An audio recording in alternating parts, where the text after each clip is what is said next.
Boa noite, pessoal. Sejam todos bem-vindos essa noite. Tá? Boa noite ao pessoal que também está em casa nos assistindo essa transmissão. Tá? Hoje nós temos mais uma atividade de doutrina e paz. Tá? Peço a todos que procurem se voltar para a explanação que vai ser feita, né? Que a gente utilize essa primeira parte dela, que é tão importante, para entrar no processo de reflexão, para que a gente busque dentro do nosso coração as razões, as verdadeiras razões que nos trazem até aqui essa noite. Propiciando assim que a espiritualidade superior que se faz presente possa semear no nosso íntimo esse longo processo de transformação que todos nós buscamos. Né? O pessoal que está em casa, que também nos assiste, né? Prepare, quem desejar, o seu vasilha com água, para no momento em que for encerrada a transmissão, que vai ser feita a fluidificação da água, vocês possam realizar isso. Né? Vamos voltar agora, vai ser exposto essa noite, honrarás teu pai e a tua mãe, o expositor vai ser o José, né? Para que a gente possa prestar mais atenção e possa se desligar do mundo lá fora nesse momento. Vamos nos recolher ao nosso interior e agradecer ao Mestre Jesus, que nos propicia todos os dias em nossa vida as inúmeras oportunidades de transformação. A maior parte delas, por nosso egoísmo, nós as desperdiçamos. Mas que a gente enxergue a verdade e que a gente torne ele não mais um mito ou uma fantasia, mas um amigo.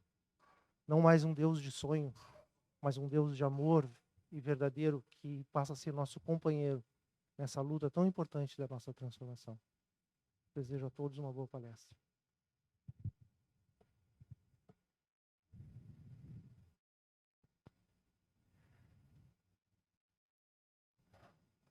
Boa noite a vocês que estão aqui. Boa noite ao pessoal que nos acompanha de casa, né? Bom, antes de entrarmos no assunto propriamente dito, é bom a gente entender algumas coisas que são fundamentais, tá, dentro da doutrina espírita. O seu codificador, aquele que a organizou, que a estruturou de forma didática, não foi escolhido à toa para fazer essa ação. Os eventos que foram na direção dele, a gente, olhando nos anais da história do Espiritismo, como as coisas aconteceram, a gente se dá conta que ele era realmente a criatura estruturada com as condições necessárias para fazer o desenvolvimento de forma didática, que é o que caracteriza a doutrina espírita. A doutrina espírita é uma doutrina de compreensão. Ela se baseia fundamentalmente nas leis da vida e nos explica essencialmente a vida. Allan Kardec era um pedagogo, na verdadeira acepção do termo, né? Dos primeiros pedagogos que existiram na história da humanidade. Ele estudou na Suíça, né? Ele era filho de um juiz, era uma pessoa que tinha recursos, e ele foi estudar na Suíça, né? Com Pestalozzi, que é um humanista muito conhecido dentro dos anais da pedagogia, porque ele que introduziu o sistema natural de ensino. Ele pegava os alunos e saía a caminhar e utilizava as circunstâncias do dia a dia para ensinar, da mesma maneira que Jesus sempre fez. Tá? Então, a formação intelectual, estrutural do Allan Kardec tinha essa condição.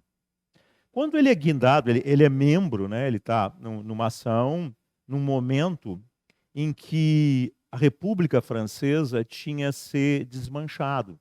Estava um momento de retorno novamente à condição de ditadura por Napoleão III. Tá? E Napoleão III tinha estruturado a França de maneira a resguardar contra qualquer tentativa de insurgência para se voltar à República. Tá? Então, essa é a situação, é o quadro que nós encontramos. Inclusive, era obrigado a se registrar todas as obras que eram publicadas na Biblioteca Nacional de Paris, o que permite que até hoje nós tenhamos, né, os volumes originais da obra espírita, que estão lá na realidade, guardados. Bom, então Allan Kardec foi chamado a atenção por esses eventos naturais e foi na direção deles. E depois de os investigar de forma científica, já que ele era membro da Academia de Ciências de Paris e da França, ele se dá conta que o fenômeno é um fenômeno inteligente, e aí vem todo o decurso que é a doutrina espírita. Então, ela foi estruturada por ele, né? Ele observava as coisas como aconteciam, e em cima dessa observação ele começou a criar um método de investigação sobre a forma de perguntas e respostas, usando 3 meninas, para vocês terem uma ideia. Tá? Uma de 14, outra de 16 e outra de 17 para 18 anos, senhorita Japê, né? Que foram as 3 médias originais da primeira edição do Livro dos Espíritos. Imagina uma menina de 14 anos naquela época, né, que a alfabetização não era uma coisa tradicional. Por isso que eu falei para vocês que ele era pedagogo. O que ele desenvolvia? Ele estava desenvolvendo a estruturação de escolas regulares que não existiam no planeta. São os famosos liceus, trazidos por Napoleão III. Tá? E ele, o que ele fazia? Ele fazia cartilhas, ele fazia livros de introdução, né, à grande massa popular que era completamente analfabeta. Então, era essa conjuntura em que ele se encontrava quando ele se depara com isso tudo. Então, ele tinha essa estrutura didática dentro dele. E é assim que ele organiza a doutrina espírita. Por isso que ele foi escolhido, para que ela chegasse até nós de forma didática, nós pudéssemos compreendê-la. Assim é a estrutura do Livro dos Espíritos. Né? Ele é sequencial, programado, estruturado para que a gente vá, na realidade, paulatinamente, entendendo sequencialmente as coisas e forme um arcabouço de entendimento que nos permita vislumbrar a vida de uma outra maneira.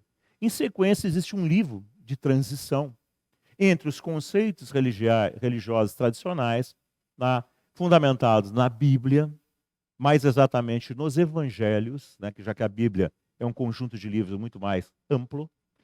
E lá, nesse livro, que é o livro que nós utilizamos, existe uma explicação baseada na estrutura espírita. Por isso que o título do livro é o Evangelho segundo o Espiritismo. Então, a estrutura é feita dessa maneira. E é assim que, na realidade, ele é sempre composto.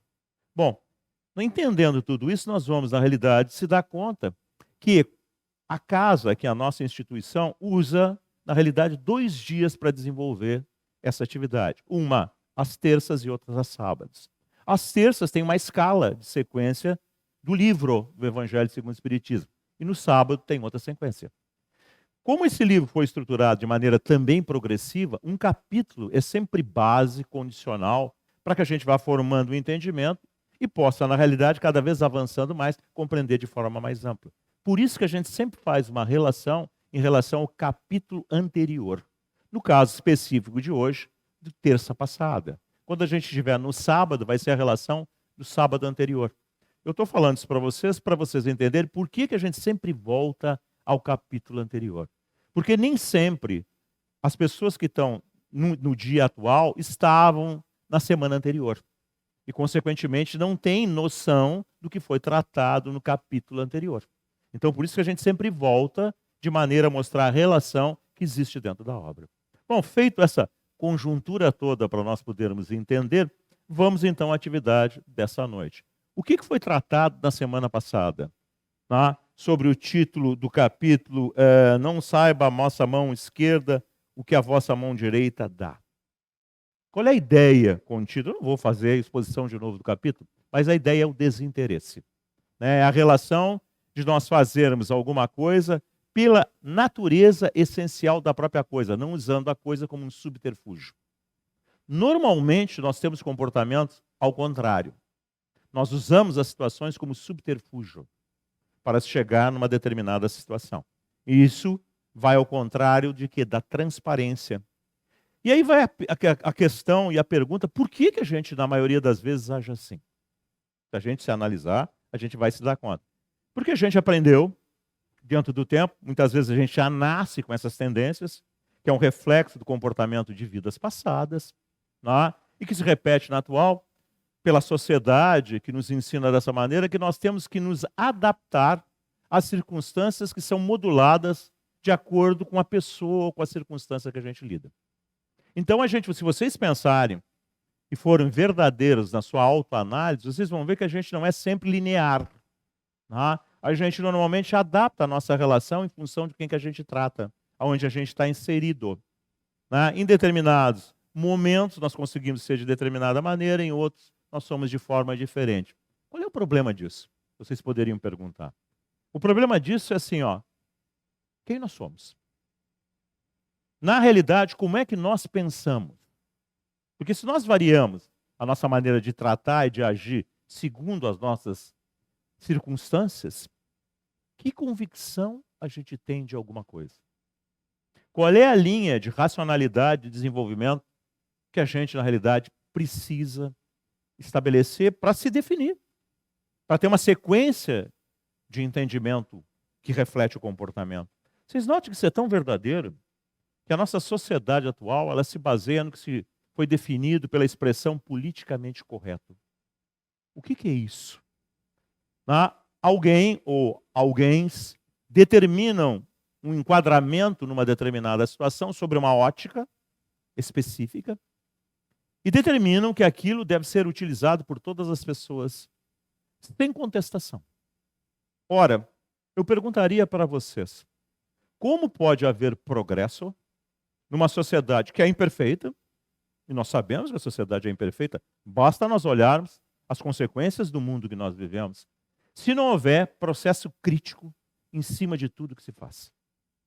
E se esse processo crítico, que normalmente por ser crítico é contrário, é na realidade atacado. E quando é atacado, nós recuamos e temos medo. E isso nos inibe da nossa capacidade de refletir e de pensar. Então é uma questão que nós deveríamos parar para pensar. Então vocês notem que Jesus já sabia dessas coisas, porque também na sociedade hebraica também existia esse tipo de situação. Né? O fariseu lidava, era político, e lidava com a situação conforme lhe convinha. E todas as castas estruturadas dentro da sociedade hebraica também assim agiam. Então ele nos levava a pensar a respeito disso. Ora, dentro desse comportamento, qual é a nossa tendência natural? É de irmos na direção dos nossos interesses. E na extensão daqueles que, na realidade, completam os nossos interesses, que é, mais exatamente, a nossa família, as nossas intenções, as nossas amizades, o nosso grupamento. Vocês veem que a sociedade humana ela é toda assim. E o quanto, muitas vezes, de injustiça, né? De quebra de valores, de quebra de equilíbrio, que isso muitas vezes estabelece. Vocês notem que muitas vezes o mérito fica em segundo plano. Né? A indicação, a relação, né? A amizade, entre aspas, sobrepuja muitas vezes o valor daquilo que deveria acontecer. Né? Além do problema de não colocar nos lugares devidos os mais aptos, os mais qualificados, existe, na realidade, uma adulteração de valores. Né? Tanto de quem pratica como quem recebe. E isso cada vez faz com que a sociedade estabeleça conflitos. Isso tem um limite, porque isso gera um determinado caos. Então, o Evangelho, a gente, na realidade, está acostumado a ouvir citações. Mas a gente não para pensar no que aquela frase que Jesus colocava, no que aquele ensinamento de Jesus colocava, o que aquilo representa na forma prática de viver. A missão espírita é fazer isso. Então, o que nós fizemos em cada capítulo desse? Nós pegamos o conteúdo e fizemos a relação. Baseado em quê? Numa homilia, numa interpretação, que vai lá e eu acho que é isso? Não, a gente pega o fundamento do que está descrito ali, a estrutura que está descrito ali, por isso a gente precisa compreender um pouco a sociedade hebraica, e faz a correlação entre o que era lá colocado dentro dos valores que lá existiam com a nossa atualidade. Por isso que o Evangelho continua lúcido e válido até a nossa atualidade. Então é essa a ideia da conjuntura. O capítulo de hoje vai falar exatamente disso. E vai falar como que, na realidade, o processo de evolução corrige isso. Como que a vida estabelece mecanismos de correção disso. Bom, o que a gente sabe?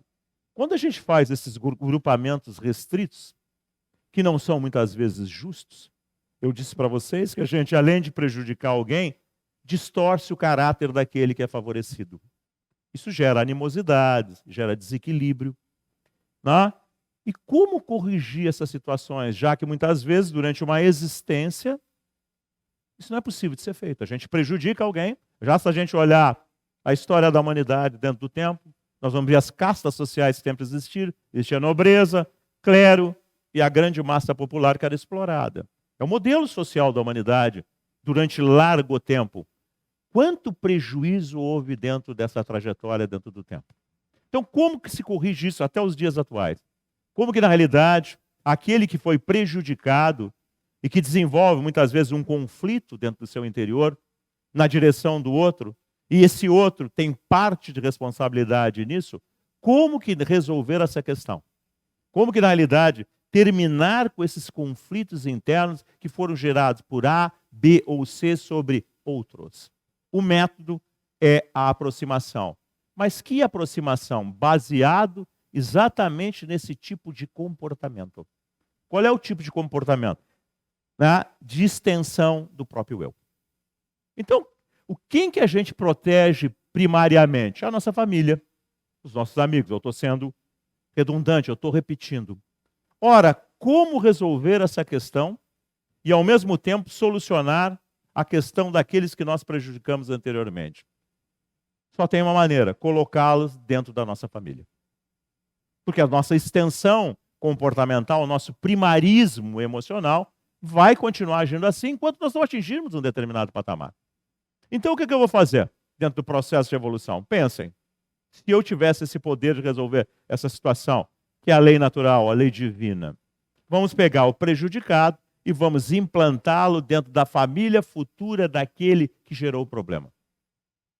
Então, o prejudicado de 1, 2, 3 vidas atrás nasce dentro da nossa família. Por quê? Porque o nosso comportamento vai continuar sendo extensível aos nossos interesses. Nós somos muito centralizados em nós mesmos. Então, nós vamos, sem saber, porque nós não nos lembramos, não tem lembrança disso, direta, consciente, está no inconsciente. Nós vamos novamente ter o mesmo tipo de comportamento, porque isso não termina de um momento para outro. Isso leva muito tempo para ser substituído. Então nós vamos favorecer novamente a nossa família. E quem é que nós vamos estar favorecendo? Pensem, aquele que um dia nós prejudicamos. Bom, esse que renasce dentro da nossa família, ele também não tem lembrança consciente, mas inconsciente ele tem. Por quê? Porque ele tem impulsos naturais, espontâneos, que refletem muitas vezes uma animosidade em relação àquela família no qual ele está inserido. E aí nós vamos entender por que existe muita dificuldade entre pais e filhos. Entre parentes que têm antagonismos naturais, não se gostam. Ou por que na realidade eu tenho preferência mais por A e menos por B. Da onde que nasce isso espontaneamente? Nós não sabemos explicar isso. Mas na medida que nós formos entendendo que a reencarnação é uma metodologia, através de um ciclo constante de experiências, que as múltiplas vidas, de resolvendo essas questões, nós começamos a entender tudo isso. Então, se nós olharmos no tempo para trás, na história social humana, quanto mais para trás nós formos, mais primitivos nós somos. Mais grosseiros, mais egoístas, mais presos em nós mesmos. Vocês notem que a sociedade foi melhorando. Ela está, na realidade, se polindo. Por quê? Porque vai se desenvolvendo mais equilíbrio. Pensem que vocês vão se dar conta. A ideia do capítulo é essa. É Jesus falando para a sociedade hebraica. Inclusive, isso é um mandamento estabelecido por Moisés. Por que Moisés colocou esse mandamento? É uma questão, a gente recebe as coisas e não para pensar. Por que Moisés fez 10 leis, que das 10, 9 são sociais? Se nós olharmos lá, o que é? É uma forma educativa para estabelecer um comportamento. Por quê? A gente não tendo informação, a gente não entende. Porque quando a pessoa chegava a se tornar velha, que não tinha mais utilidade, não tinha mais força física, hoje ainda existe resquício disso. O que as pessoas fazem?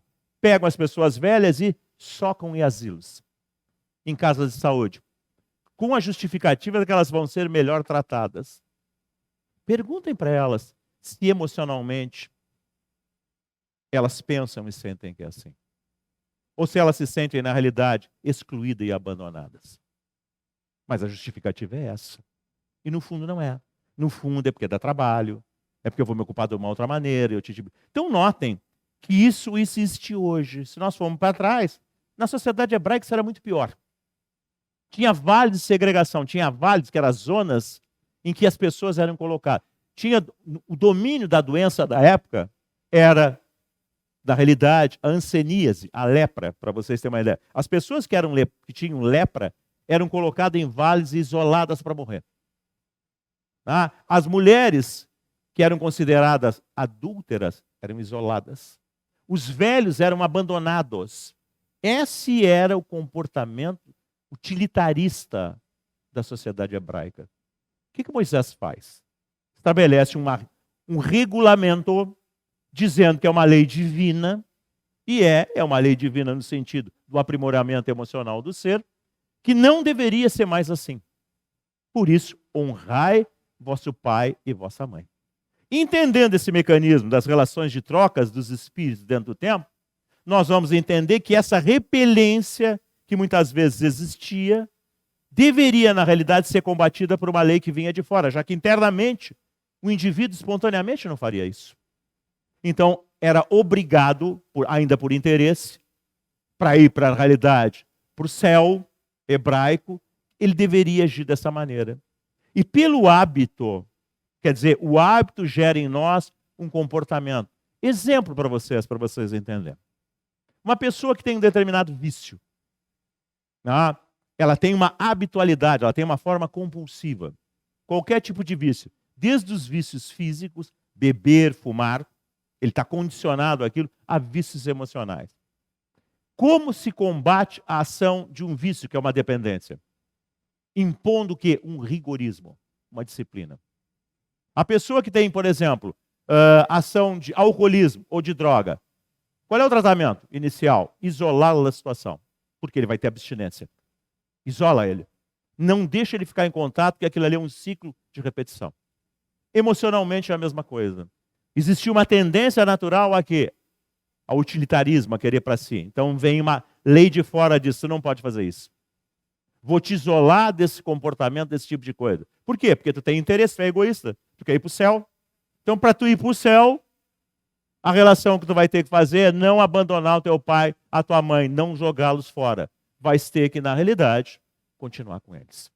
É uma forma educativa forçada, mas que pela constância dentro do tempo passa a ser um hábito. Assim como quem é drogado, nós vamos dizer, não, mas ele tem que fazer sozinho, ele não consegue. Ele não consegue porque ele é dependente. Então notem que a abstinência leva tempo para criar um novo hábito. Aqui o conceito é da mesma ordem. E Jesus sabia disso. E o que Jesus faz? Ele dá um avanço no entendimento das coisas. Moisés vem e diz assim, ó, tem que ser assim. Se vocês querem ir para o céu, tem que ser assim. Passa um ciclo de 2000 anos. Em 2000 anos, morrendo e nascendo, imposto essa condição, a gente começa a se transformar. 2000 anos depois, nós já estamos mais amadurecidos. Não estamos tão presos nesse utilitarismo. Evidentemente que não dá um salto de qualidade. Estamos mais maduros para entender de uma outra maneira. Porque se fosse 2000 anos antes, ia dizer, não interessa. Não quero, é assim, acabou o assunto. Então notem que tudo dentro do processo de evolução precisa de tempo para que possa ser solidificado dentro de nós. Então a ideia do capítulo é exatamente essa, a evolução dos valores internos do indivíduo. Como a família é a célula de composição da sociedade e a união de criaturas que têm conflitos, como a sociedade se equilibra dentro de um todo? Através do equilíbrio da família. Então, é dessa maneira que a vida, na realidade, vai resolvendo as questões dos problemas que nós vamos estabelecendo dentro do tempo. Notem que, na realidade, se reflete dessa maneira. Mas eu vou ler o texto para que vocês possam compreender. Então, Jesus falando a respeito. Né? Então, assim, ó, sabeis os mandamentos. Jesus falando para os apóstolos e para a multidão. Não cometereis adultério. Notem que são regras de comportamento. Né? Por que tem que ser dito, não cometereis adultério? Colocar isso como uma regra, como uma lei espiritual. Porque se fazia isso normalmente, naturalmente. Era comum. A sociedade era machista, era patriarcal, era comum. O homem podia fazer o que queria. Tá? Adiante. Não matareis. Era normal, era violência. Não roubareis. Não prestareis falso testemunho. O que é isso? Não mente. Não faz as coisas para tirar vantagem em relação à situação. Notem que são coisas específicas de um comportamento social que tinha essas características. Tá? Honrareis, não fareis agravo a ninguém. Honrai vosso pai e vossa mãe. Depois de novo, honrai vosso pai e vossa mãe, a fim de viverdes longo tempo na terra que o Senhor, vosso Deus, vos dará. Então notem que o que Jesus faz? Ele pega o conceito de troca, que estava lá dentro do hebreu, que está fazendo aquilo não porque ele valorizasse o pai e a mãe, mas por quê? Porque ele queria viver longo tempo na terra prometida. Então tinha que ter uma motivação dentro do egoísmo primário, a fim de que ele tivesse um comportamento que iria destruir esse próprio egoísmo. Então o que a gente faz dentro de um centro espírita? A gente amplia esse tipo de coisa. Primeira coisa que a gente aprende, né, e somente aprende, custa conseguir introjetar isso, é que na realidade, por critério de justiça, fundamento da justiça humana inclusive, que tem como simbologia alguém vendado, aquela venda representa o quê? Que é imparcial, que é o capítulo anterior. Que não prioriza A nem B, faz o que é justo. Então, a ideia dentro de um centro espírita, o conceito é de justiça. E como que a gente pode fazer essa justiça se nós ainda somos oriundos dessa passionalidade?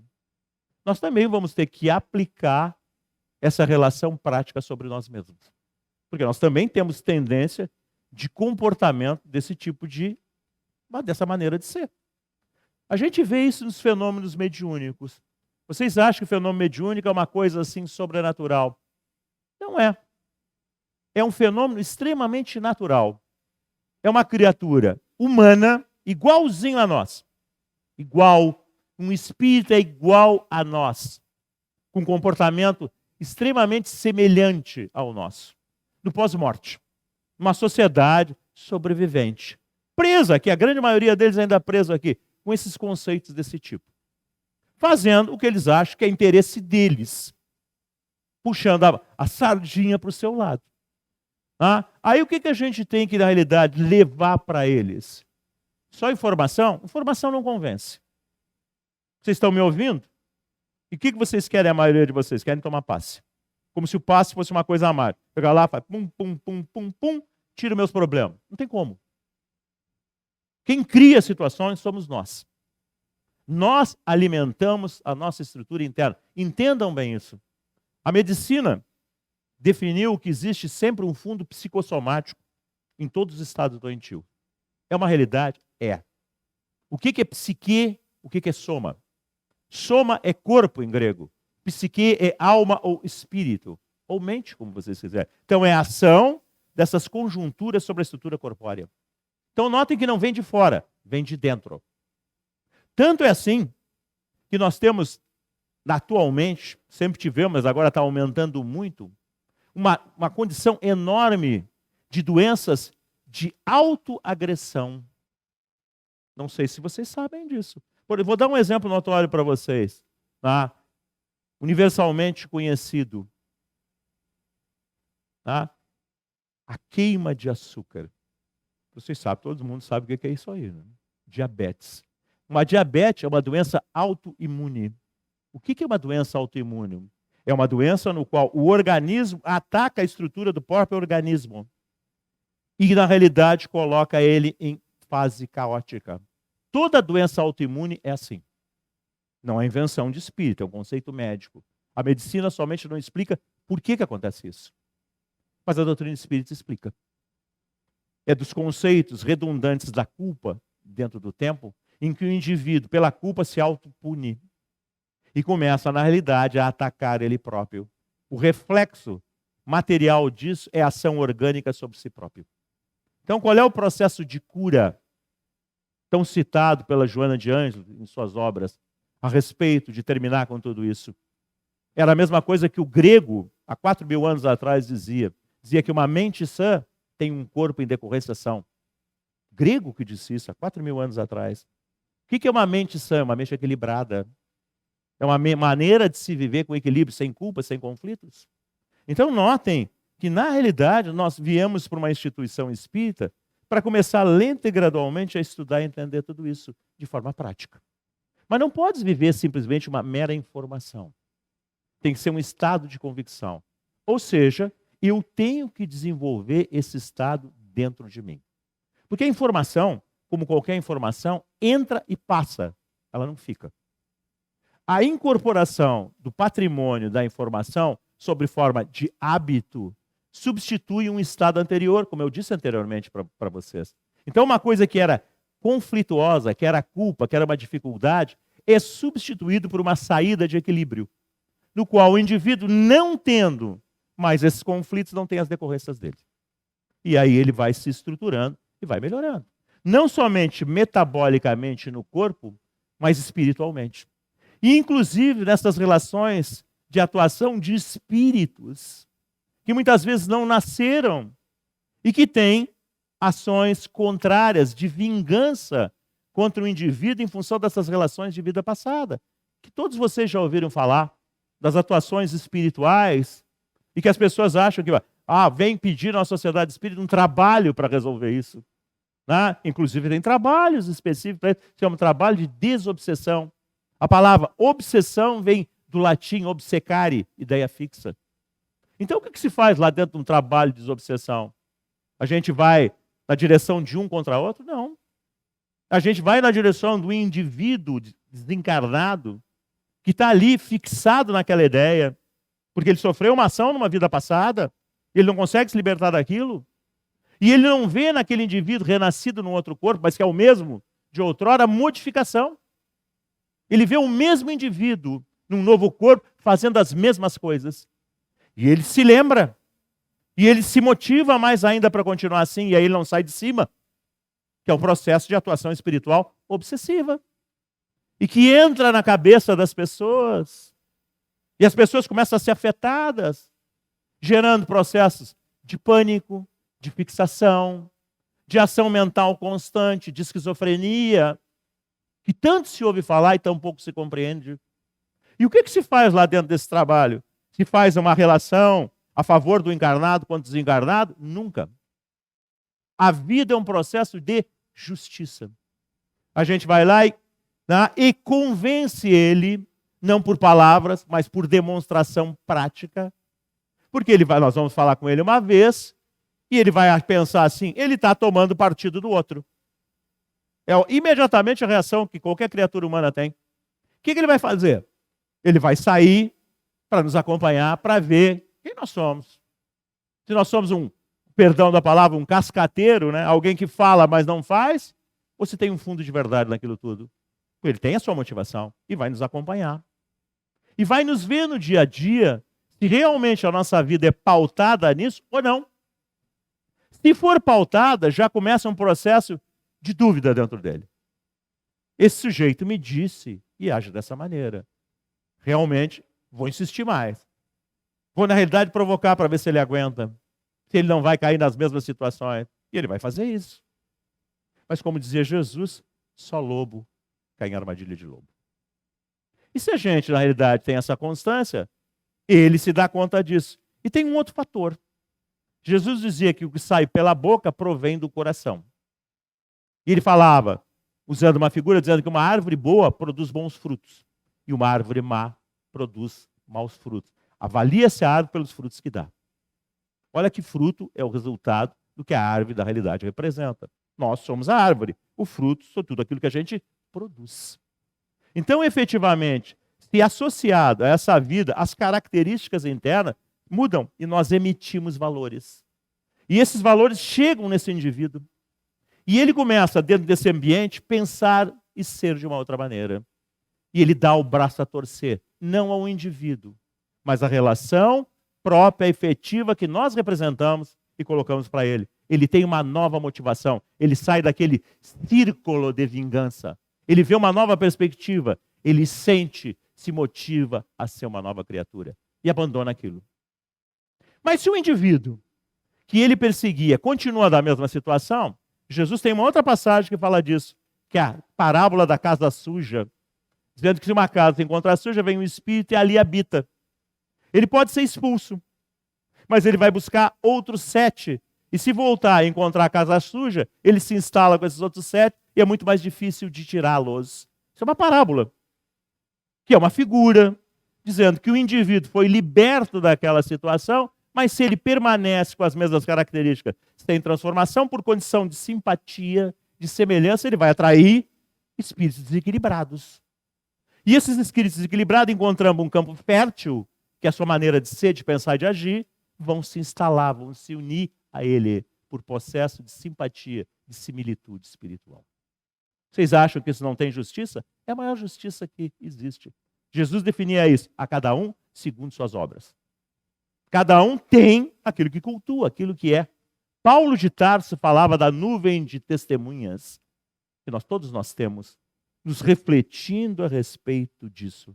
Então, a questão do entendimento é que nós temos que distender esse estado de valores de uma forma cada vez mais ampla, quebrando as amarras restritivas. Ou seja, nós temos que transformar as nossas famílias numa família mais ampla. Dentro da escala espírita, que a gente estuda na pergunta 100 do Livro dos Espíritos, a primeira ordem, que é dividida em 3 ordens, é um método mais simples que existe, um início, um meio e um fim. Então, a primeira ordem, que é o fim, são dos espíritos puros.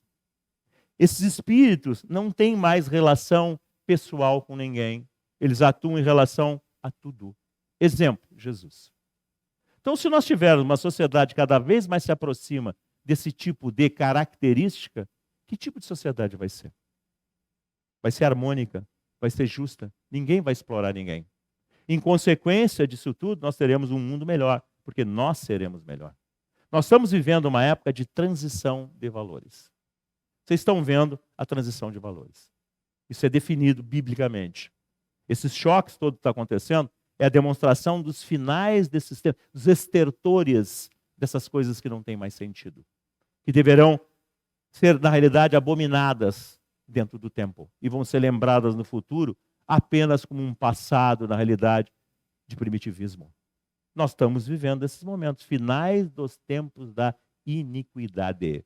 É bíblico, é definido dessa maneira. Iniquidade é uma coisa que é fora de contexto. É uma coisa que no grau de desenvolvimento da compreensão que nós temos, na realidade não deveria mais existir. Notem que tudo que eu estou falando para vocês se baseia em lógica. Vocês podem não ter muitas vezes interesse, mas não é irrefutável o mecanismo de lógica que existe dentro dele. A gente não pode não dar bola, mas na realidade ele se sustenta. Então, nós deveríamos nos primar, nos direcionar em função da nossa capacidade pensante, de refletir, de entender e de agir dessa maneira, não passionalmente. Nós somos muito passionais e a passionalidade cega. A passionalidade é uma coisa que na realidade é em cima do achismo e não em cima de um raciocínio efetivamente de justiça e de lógica que produz equilíbrio em quem o desenvolve. Então a ideia do capítulo de hoje é exatamente essa estruturação do ser dentro de uma célula que vai crescendo, vai se distendendo e vai detendo, na realidade, terminando com seus limites. E notem como ainda nós estamos afastados disso. Né? Notem que vocês podem achar que não, mas assim, pensem. Quando nós protegemos indevidamente algum dos nossos, que tipo de caráter nós estamos formando nessa criatura? Eu pergunto para vocês. Pensem. Quando a gente ensina o nosso filho, pela nossa ação de acobertá-lo ou de mimá-lo de determinada maneira, que consequência vai ter isso para ele, em primeiro lugar? Ele vai ser uma criatura, em primeiro lugar, frágil. Frágil, mimado, sem estrutura de autoenfrentamento. O que isso vai gerar no futuro? Para ele internamente. E no que ele emite? Uma família em conflito. Ele vai querer que na família nova que ele vai formar, essas condições sejam mantidas. Mas aí a futura esposa, o futuro esposo dele, Não quer isso. Tem seus critérios, seus valores. O que isso gera? O que nós vemos no nosso dia a dia atual? Conflito. Separações. Derivados de quê? Antagonismos. Tentativa de um dominar o outro. Estou perguntando para você, estou dizendo algum absurdo? Ou é uma realidade? Aonde isso foi construído? Ao contrário, se nós ensinamos ele a ser de outra maneira, de compreender, a chance que ele tem de enfrentar os problemas, de, na realidade, ir na direção deles e superá-los, é muito maior. Além do que, as suas relações, por a capacidade de compreensão, de flexibilidade que ele vai ter, vai ser muito maior. A chance que ele vai ter de gerar harmonia e constituir uma estrutura harmônica vai ser muito maior. Pense se eu estou dizendo para vocês não é verdadeiro. Então notem que o passionalismo que a gente faz por troca na extensão do nosso eu, a gente quer ser amado e a gente quer comprar essa devoção de afetividade sobre nós, muitas vezes a gente descaracteriza as situações. Então notem que nós estamos num processo na atualidade em que nós, na realidade, estamos desenvolvendo um critério de entendimento e de justiça. Nós estamos deixando a passionalidade para trás para entrar num critério de maior o que razão. Com isso a gente ama menos? Não. A gente ama muito mais. Sabem por quê? Porque o amor de verdadeiro não pensa em si. Não faz as coisas para que o outro ame. E na maioria das vezes a gente faz isso para agradar, para ter devolução. O amor verdadeiro educa.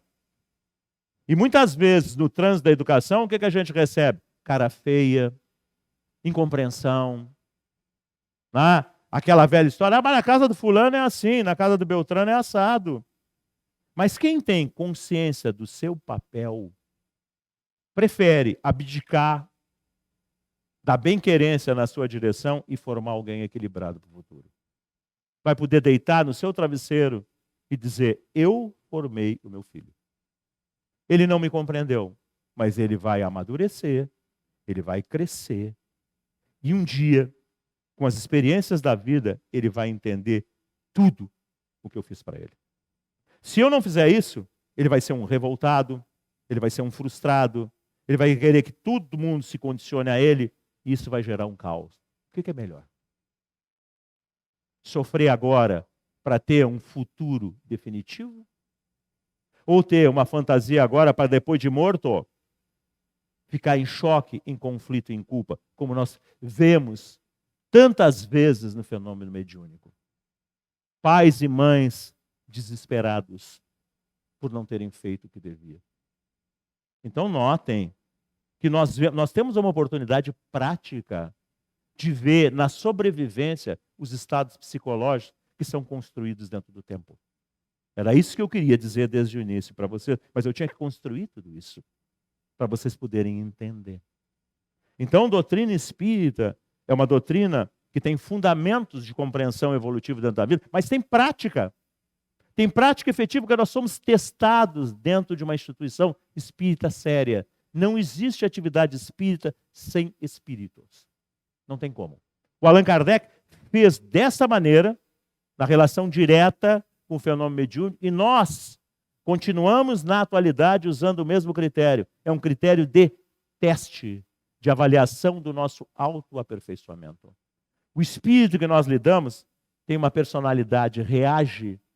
Ele não é condicionado pelo processo educativo. Muitas vezes vocês vão para o passe e dizem determinadas coisas para vocês não concordam, ou vocês não aceitam, mas por uma questão de educação vocês ficam de boca fechada. Num fenômeno mediúnico não é assim. O espírito reage instantaneamente e espontaneamente defendendo o seu prefeito. Não tem processo educacional, não tem esse tipo de coisa. Então a gente é exposto, vem um choque, porque é, na realidade, a reação direta. E aí a gente vai ver que reação nós vamos ter. Que capacidade nós vamos ter desenvolvido. Seremos afetados ou não? Teremos equilíbrio ou não? Além do equilíbrio, teremos capacidade de emitir uma coisa contra esse antagonismo de forma harmônica? Uma grande questão. Esse é um teste real. Esse não tem teoria. Esse é efetivo. se mede ele. E aí, e na realidade, a gente aprende quem nós somos. Porque a gente é condicionado por estruturas externas, pela forma de falar, manso e coisas desse tipo, e que na realidade, na prática, não funciona. Então, esses espíritos que vocês dizem são espíritos maus, dentro da doutrina espírita são chamados de imperfeitos. Eles têm o ponto de vista deles. Eles defendem o ponto de vista deles. Eles lutam por aquilo. Eles defendem como se fosse o último prato de comida. Porque eles vivem em cima daquilo. Eles nunca tiveram a demonstração prática, efetiva, real, de uma outra maneira de ser. Então, quando a gente ingressa dentro de um centro espírita sério, acontece tudo isso. E isso é chocante para nós.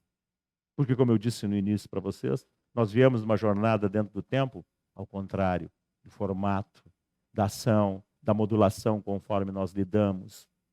E isso não funciona. Nós chegamos num ponto na trajetória dentro do tempo que chegou o momento de despertar, de acordar e de nos darmos conta que o Evangelho é vivo. Ele não é mais uma repetição, é um fato concreto. É um estado íntimo que Jesus sempre se preocupou em demonstrar.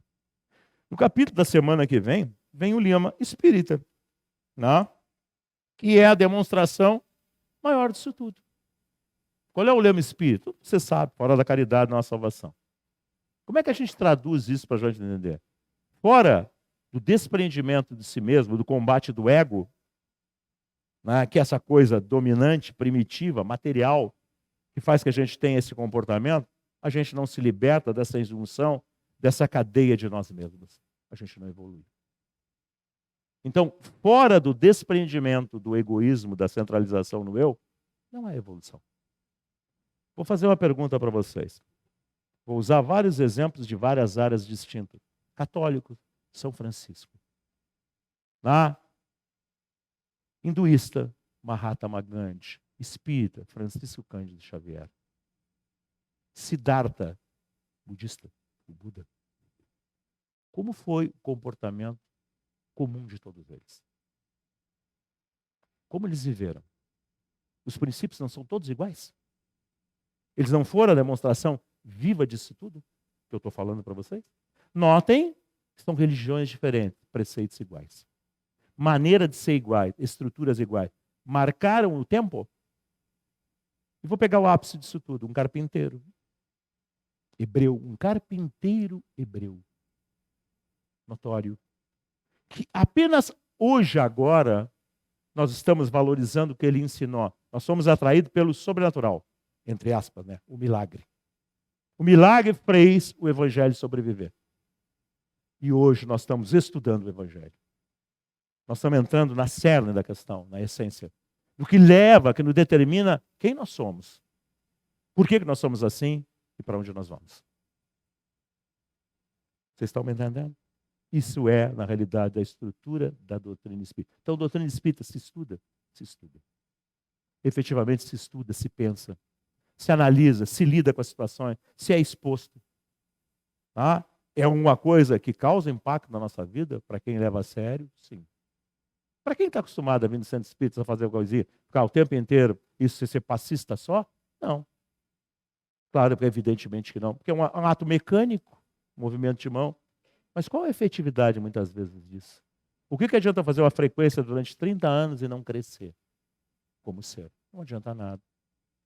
Por isso que dentro da própria doutrina fala em espíritos. Espíritas imperfeitos. A conclusão do livro dos espíritos fala disso. Por isso que a gente vê no fenômeno mediúnico quantos espíritas em conflito do pós-morte. Porque não levaram a sério toda essa oportunidade ímpar de compreensão. Então notem que na realidade ser espírita não é modular a voz, não é se vestir de branco, não é na realidade criar um condicionamento emocional para cativar, para atrair, é um choque. João Batista fazia isso. E Jesus amava João Batista. Dito por Jesus, o maior de todos os profetas, nascidos de mulher, quer dizer, encarnado, né? Foi João Batista. E João Batista era rude, vivia com peles no meio do deserto, mas era íntegro ao extremo. Então notem que a integridade não depende da forma, depende do conteúdo e do valor. Que vocês, em suma, Entendam isso, para que a gente seja mais íntegro e menos atrelado à forma, adaptando a nossa forma para A, para B ou para C. Com isso eu não quero dizer que a gente tenha que ser grosseiro, mas lembrando o capítulo da semana passada, mais verdadeiro, mais senhor de si mesmo, mais na realidade solidário com aquilo que a nossa inteligência já nos permite compreender, menos dependente do politicamente correto.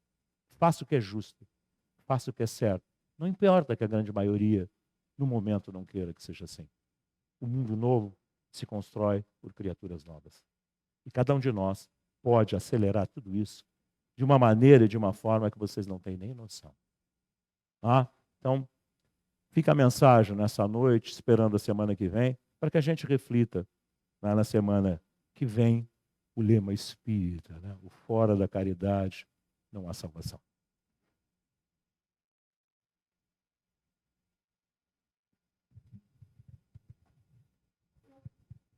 Bom, terminamos a primeira parte, né? A parte da exposição. Nesse momento, para nós que nos fazemos presente aqui no salão, entrem em reflexão, preparem o coração. Quem desejar receber o passe logo após vai ser chamado. A quem nos assiste em casa, o pessoal que compartilha aí essa oportunidade de poder ver, quem já separou a sua água, se não separou, dê uma pausa no vídeo, separe. Reflita também. Prepare seu coração.